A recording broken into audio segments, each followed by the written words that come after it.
बिहार चुनाव को लेकर आपका प्रेडिक्शन क्या है? बिहार के अंदर इस बार जो है पिछली गणित थी उससे अच्छी गणित हो जाएगी बीजेपी की। अच्छा। हाँ, और काफ़ी पॉजिटिव हो जाएगा इस बार। तो they are surely going to make more ground than the previous times. और मुझे लगता है कि काफ़ी अच्छे बहुमत के साथ पॉजिटिविटी आने वाली है बिहार यानी के बिहार अंदर। में बीजेपी की सरकार बन रही है। बीजेपी की सरकार बन रही है। और नीतीश कुमार को वैसे तो स्क्रीन पे दिख रहा है कि थोड़ी दिक्कत हो रही है, कुछ ना परेशानी कुछ, के अंदर है लेकिन वो। कुंडली क्या कहती है उनकी? कुंडली मैंने इतनी अध्ययन नहीं करी है, क्योंकि मैं जब अध्ययन करता हूँ तो पॉलिटिकल पार्टी अध्ययन करता हूँ।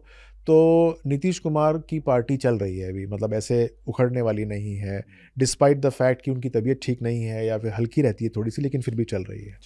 लेकिन बिहार में बीजेपी आ रही है। बीजेपी आ रही है। और बंगाल में ममता बनर्जी का भविष्य क्या है? ममता जी थोड़ी सी भारी पड़ रही हैं। अच्छा। हाँ, वहाँ पर जो बीजेपी है यद्यपि ग्राउंड्स बना रही है, लेकिन उधर ममता बनर्जी जो हैं वो भारी मुझे पड़ती नज़र आती हैं। इसमें बीजेपी वालों को उपाय करना पड़ेगा। अच्छा। और यदि उन्होंने उपाय नहीं किया तो जो रिजल्ट्स पहले थे उससे मार्जिनली अच्छे होंगे, बहुत ज़्यादा अच्छे भी नहीं होंगे। लेकिन उपाय अगर कर लिया तो निश्चित तौर से फ़ायदा होगा।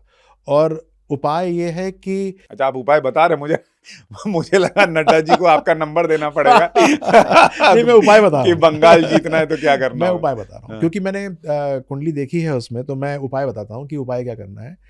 उपाय करना है उनको कि केतु थोड़ा सा अटक रहा है और केतु नेगेटिविटी कर रहा है उनके लिए। और केतु एक विध्वंसक प्लैनेट होता है, वो विध्वंस करता है।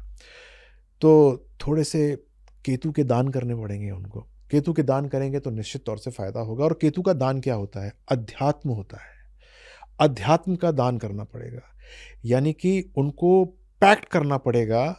जो भी अध्यात्म से लोग जुड़े हुए हैं, बीजेपी के जो कोर अध्यात्म के लोग हैं, उनके साथ अगर उन्होंने पैक्ट कर लिया ठीक तरीके से, उनकी बातों को मानना शुरू कर दिया, तो फिर उनके लिए फ़ायदा हो जाएगा। तो कोई ऐसा नहीं है कि मंदिर मस्जिद जाना है और वहाँ पर कुछ काम करके आना है।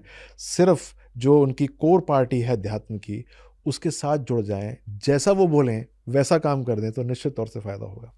तो बीजेपी का जो आप कहिए कि मैं मक्का मदीना कहूँ या फिर कहूँ जो केदारनाथ धाम कह लीजिए, जो भी है, वो तो सारा का सारा आरएसएस और संघ है। आप समझ गए। मतलब तो बीजेपी और संघ ने अगर मिलकर बंगाल में ताकत लगा दी तो आप कह रहे हैं कि परिणाम बदल भी सकते हैं। बदल जाएगा 100%। उपाय है ये।